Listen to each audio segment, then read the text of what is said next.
নমস্কাৰ বন্ধুসকল, সকলোৱে নিশ্চয় কুশলে মংগলে আছে। লকডাউনৰ পিৰিয়ড ভালদৰে গৈ আছে। কৰোনা সংক্ৰমণ, lockdown, social distancing, hygiene, sanitation এইবিলাকৰ অবিহনে কন্ট্ৰোল কৰাটো সম্ভৱ নাছিল।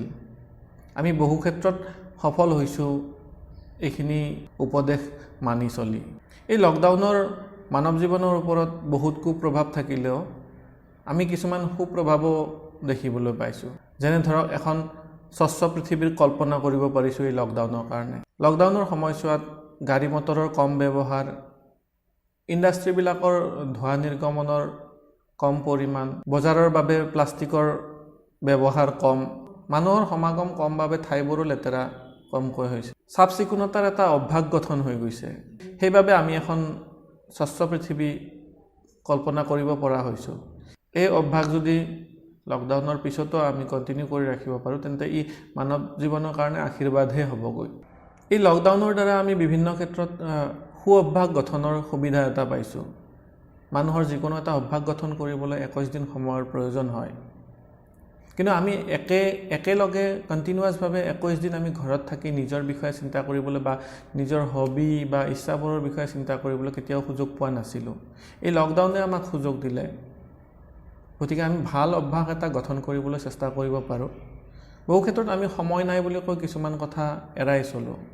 আমাৰ হবি, আমাৰ নিজৰ ইচ্ছাবোৰ কেতিয়াও পূৰণ হ'বলৈ নিদিওঁ। গতিকে এই লকডাউনতে আমি কিছুমান সু অভ্যাস গঢ়ি তুলিব পাৰোঁ। এই লকডাউনৰ বাবে আমি পৰিয়ালক সময় দিব পাৰিছোঁ বা বহু প্ৰতিযোগিতাৰ পৰা আঁতৰি থাকি নিজক বুজিবলৈ আহৰি পাইছোঁ। হস্পিটেলবিলাকত ৰোগীৰ সংখ্যা কমিছে, মানে অন্য ৰোগীৰ সংখ্যা কমিছে। যিদৰে আগতে GMCত গ'লে বা এনেকুৱা চিভিল হস্পিটেলত গ'লে ৰোগীৰ লাইন লাগি থাকে, সেইবোৰ ৰোগী এতিয়া দেখা নাযায়। জাংক ফুড বা ভেজাল খাদ্যৰ বিপৰীতে এতিয়া বৰ্তমান সকলোৱে লকডাউনত ঘৰত বনোৱা খাদ্য খাইছে। কমকৈ হ'লেও নিজে চাফ চিকুণতাৰে বনোৱা খাদ্যৰে জীৱন যাপন কৰিছে। জীৱনশৈলী আৰু খাদ্যাভ্যাস সঠিক হোৱাৰ বাবে হয়তো এনেকুৱা ৰোগীৰ সংখ্যাবোৰ কমিছে। এই লকডাউনৰ বাবে হয়তো চাফ চিকুণতা মানুহৰ জীৱনৰ এটা বিশেষ অংশ হৈ পৰিছে।